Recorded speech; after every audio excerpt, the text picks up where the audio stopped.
This video was brought to you by Stormberg, a route planner, MisterGreen, Kempower and Marcus Bil. Yo, what's up? This is the Ora Funky Cat GT, which is the name in Asia, but in Europe it's going to be called Ora Funky Cat GT. So it's the beefy version of the regular Ora Funky Cat or the Funky Cat. And then in this video I'm going to check the interior. How is it? And then also check how much space we have for baby stuff. So I think before we start we should check out the front.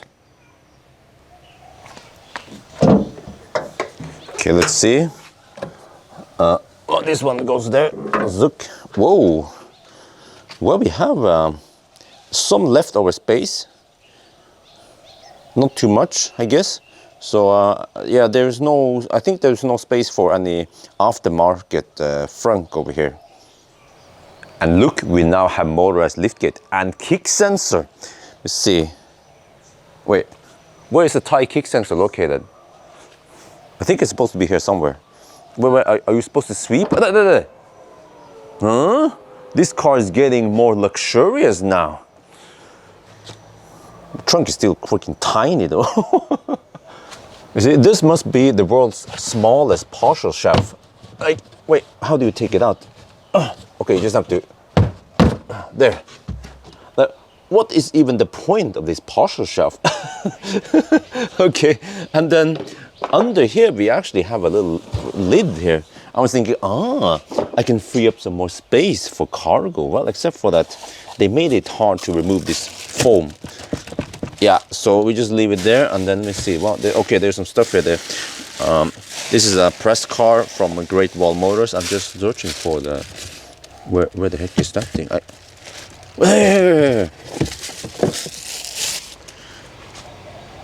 What the heck is this thing? And here we have our beloved Cybex e-Priam. It's just a medium-sized stroller. I've seen way bigger strollers they use around Norway. So we're gonna try to fit it in the back there, but we have to, of course, fold it, everything. And now is where we start seeing some limitations with this tiny car, which is that if you want to just bring something like this, and not too big, it will simply not fit in the trunk.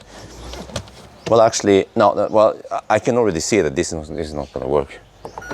So, you have to take off the wheels. Oh! How much are you going to squeeze it? Okay. Yeah, so, fortunately, you can take off the wheels here. I guess if you do it like this, just take off one wheel, then maybe it will close. Oh, no. Okay, yeah, so that's what we've been doing every time now. We have to remove both wheels, and this becomes a little bit cumbersome every time you want to enter somewhere and then exit, and then, yeah. So this will work. You have to take off the wheels, then it will fit, and then you take the seat pack and you can just place it like this ish, and then it should close. If I play, oh no, shit. Hey, come on, get up there, lazy cat.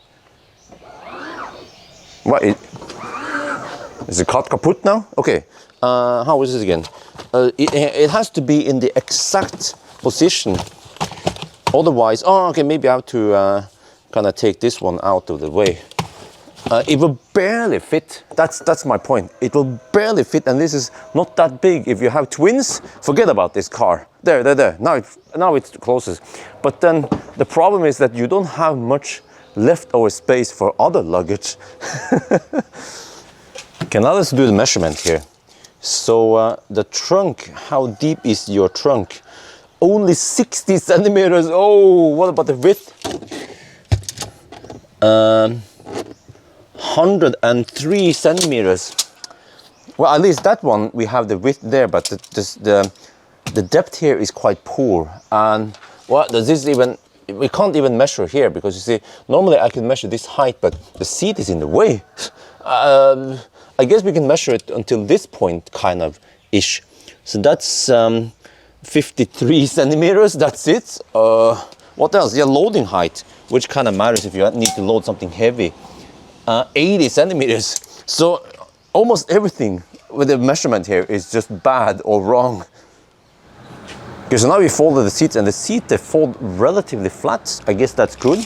And then we can check the length here behind the driver's seats. That becomes about 152 centimeters only. It's like a Kona.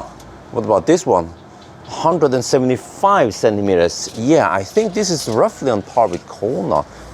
Maybe Kona being even bigger. And then diagonally, 200 centimeters. So, well, as expected, not a lot of space. All right, let's check the width here. About 125 centimeters. And then the height of the seat, which is usually equivalent with the comfort in the back here. Whoa, that is kind of low. Yeah, that's roughly 32 centimeters only. So I'm going to exaggerate a little bit. I'll be sitting something like this. So yeah, not the best seating comfort in the back. And this is the problem with the Ora Good Cat, is that there are no air vents under the seat, and there are no air vents in the middle here. So all the cooling has to happen in the front. So when you have it okay, not too hot in the back here, nice and cold in the back, then it's freezing cold in the front. And in Norway, when you have it okay heat in the back here in winter, there's a freaking sauna in the front. Well, let's see. Lots of hard plastic. How far does this one go? Oh, that one goes pretty far. I think that's important for kids, right? What about door closing sound? Oh, nice. Yeah, that sounds premium. Okay, the seat belt here cannot be adjusted. We have a little door, there's a seat pocket here. Yeah, we have door pocket there, by the way, door pocket, okay. What else is it? Yeah, we have one USB-A only in the back here, that's it. The interior here is quite sparse, I have to say. Well, at least we have panorama roof that can be open also. And then here are the seats, GT, oh yeah. There's some kind of nice leather here. And then here we can open this one. It has a cup holder. But no table and no ski opening, because I don't think they have snow in China. And yeah, but I'm gonna show you something here. You see here, okay, it starts to retract now, but find the Isofix hooks. Like, what the heck? You can see the marks, the dents here. I had the car seat mounted. Here, you can see it there. So this is super clumsy. It's even clumsier than a Tesla Model S. So I don't know what the Chinese people do. Maybe they don't have kids. Maybe they don't use car seats, but they have not made it easy to use car seats in this car. And the headroom in the back. Oh shit. Okay, not a fist. Just three fingers of clearance. That's it. And now I'm gonna try to put a Cybex car seat in here, and I'm gonna show you how freaking hard it is. Because if you have the Isofix base, take out the hooks, and yeah, I think it's time to turn up the pitch and start struggling. See, okay, I see the hook. I see the hook. Wait. I see it on this side. Okay, let me. Oh, wait. I don't want to hurt the interior. There? Wait. Okay. Hang on. Wait. This side. Shit, this side is way off. Wait, I have to also align this side. Oh shit, the interior. I'm going to rip the seat. Wait. I have to press it. Push it. Push. Okay. And then. Wait. Is it in? Is it in yet? Wait, it's in there. Is it in there? Yes. Oh. Okay. I managed to fit it in here, but. Now, if you keep it here like this too long, it will create some dents in the seat. Now let's put in the Cybex cloud set. All right, now I don't have any weight here, but the door at least opens fairly wide. That's good. But here we don't have much height, so you just have to be a strong man to lift your baby in here, and then we are good. And then in the front seat, we have electric adjustable seats. but no lumbar adjustment. And then you can save it in the screen here. So it has memory, but it's done in the screen. Kind of clumsy position in there, not done here. And then the steering wheel, unfortunately, goes only up and down, not in and out. That's a slight bummer when you want to have the perfect driving position. And then this one here pivots but doesn't extend. And then here we have some buttons. This is for opening the tailgate. See in the back there. And then you only have to press it again to close it. There is no having to hold the button for opening and closing the tailgate. And then here we have light adjustment. It should be at 0 when you have no load. And then we have mode button here, which is for there's an auto mode, there's a normal mode and a sport mode. Yeah. Okay, but I just have it in eco mode because I'm green. And then this one is the power button. So if you press this button here, you see that you shut down the car. But it's actually not needed because you can just, every time you enter the car, you just press the brake and it will power on automatically. When you leave the car, you just have to, it's like a Tesla. You just leave the car like this and then you can lock it via that one. I tend to just lock it here. Then you see that everything powers down. So this is very convenient. And then when you enter the car again, just do it like this. And you see the screen comes on. I like it. But then you feel like the AC is not running. You see that power is 0 here. But then once you press the brake, then it gets into the ready state. And then it powers up the AC. So actually, this button here, I never use it. I didn't even know it was there. So yes, here we have a buttload of buttons. Over here. This is for all the other stuff in the car. But one thing I will show you, which is not very logic, is that when you are driving, just like every freaking Chinese car, is that when you look at some trip information here, as soon as there is something going on with AC, adaptive cruise control or auto steer, it will default to the auto steer view, right? Yeah, but okay, what I'm going to show is that what many people might not know, including me, which is not logic, is that you have to press and hold this button here, OK button, and then suddenly you start seeing some information, and then you can use this button, these menu buttons here, and there's also a menu button there. Then you can scroll down and you will see the trip meter here. Average speed, consumption, but I think this is this must be a rolling consumption, just like most other Chinese cars after some distance. And then, yeah, also Chinese cars tend to show you voltage and current, but remember this is the DC battery current now pulling out. And you can see, okay, 370, it corresponds with this one. We have, this is car scanner. Yeah, so it corresponds with that one.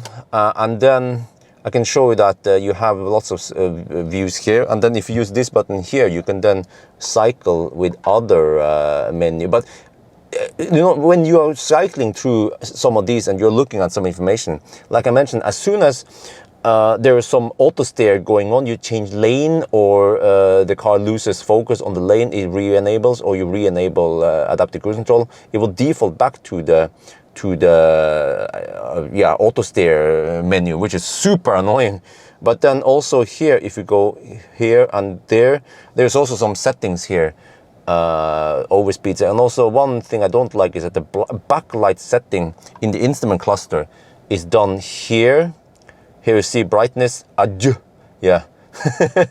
You adjust the brightness for the instrument cluster here, but then you adjust the brightness for the main screen. I need to turn it up now. Okay.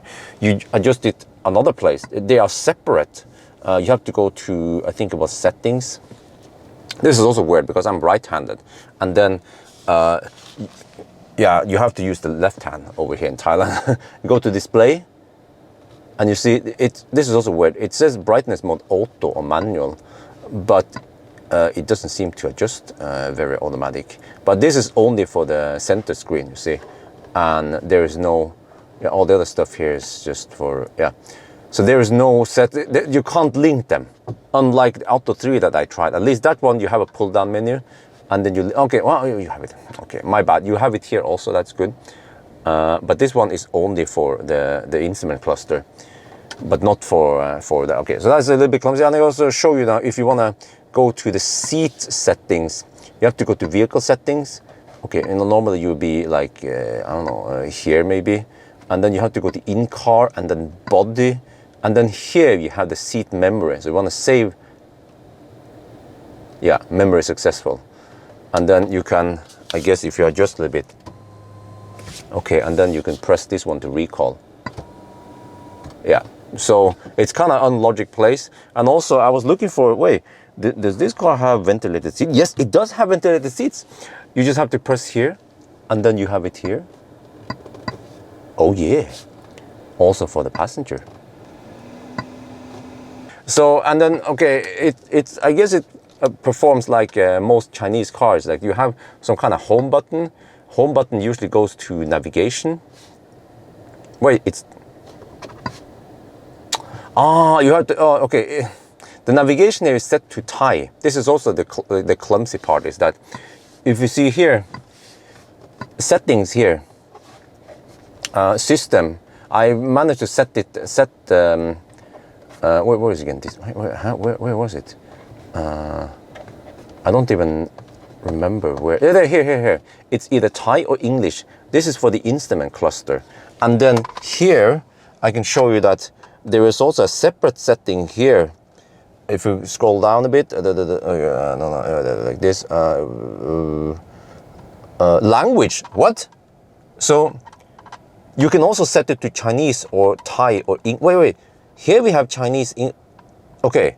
So there's a separate language for the instrument cluster, a separate language for the main screen, but that one has only English and Thai, not Chinese. And then there is another language setting supposedly for the navigation, because this one is still in Thai. What?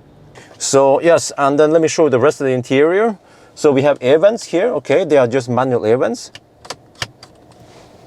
Here we have these buttons that resembles, if you ever seen the Mini Cooper, they have the same type of buttons. This turns on and off HVAC.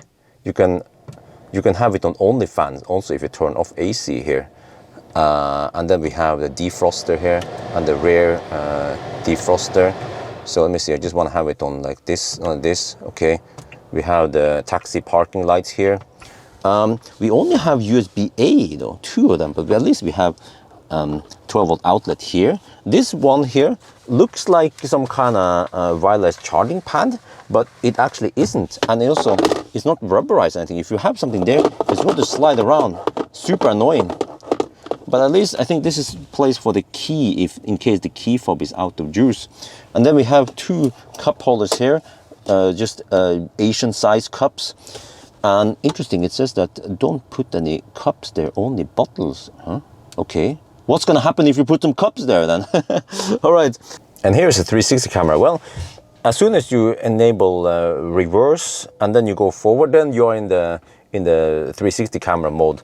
Or if it's off, you can also just actually when you're driving forward, you can just press this button here and then you get the 360 camera. And this is very nice and sharp. And I can show you that you can switch to the 3D mode and you can do this also. Huh? Nice and smooth also. And then if in case you need to park close to an edge, you can switch here and you can see the edges here. Huh? And you can, and this is nice. It's actually better than Auto 3 because Auto 3 you see only one side at a time. But then here you can see both sides. Really nice for parking, except for that the logic is a bit, well, you just have to get used to this. I would maybe have this one in the middle and then put this one on the side, but it just kind of looks weird. It's like you're riding a motorcycle. But at least you have this feature, and then you can also go full screen in the forward camera. And then I guess if you go reverse, you will then, yeah, you see, you can also go with this one. So very nice feature and also relatively sharp. I like it. And then when you're done there, you can just press this button here to turn it off. We have the charging pad. This one will charge the car. Yeah, and then it bugs, or it kind of, yeah, there was some kind of dung, and you can see it here that we are charging. It doesn't fit that big phones though. All right, and then we have a little pocket there for putting your shits. And then here we have a tiny, what is the car bugging me about? What? Is it Chinese? Oh, okay, Yeah, Chinese cars want to ding dong at you. And then we have a tiny pocket here for putting your stuff. So not very big. Wait, can it go beneath here? No, no. So very small center console. And this one also, see, just testing here, it cannot be extended. It cannot be lifted up. So it is in the fixed position here. That's a bit bummer. But at least this car has some kind of auto steer that works okay-ish. Yes. And other than that, I'm not sure what else to show you. We show the motors and stuff here. There are GT seats. So at least they're perforated. This side here can only go forward and backward. It cannot go up and down. We can only adjust it in the driver position. But at least here I have some buttons. I can show you that. We also have electric adjustable seat. This is in the GT version. The other one doesn't have it. And then here I can show you that we have, if you want to open the sunroof. Wait, there you see. But I will show you that the sunroof opens until this point only. But that's probably enough, right? Like that.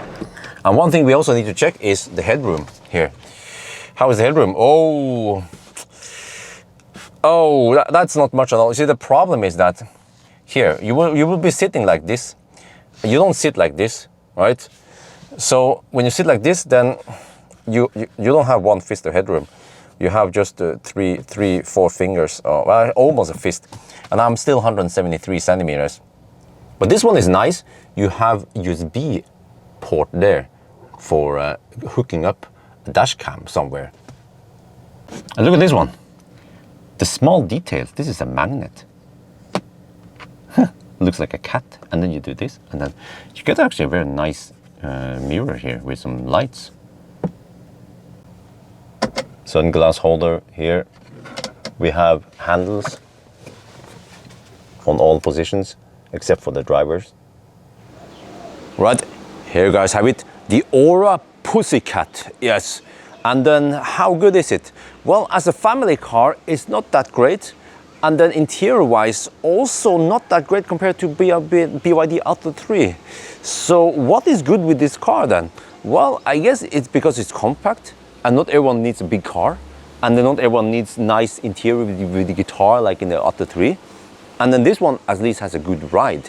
So it's just a very good compact car then. Yeah, I think that's gonna be it for now. Hope you guys enjoyed this video. As always, thank you for watching and talk to you later.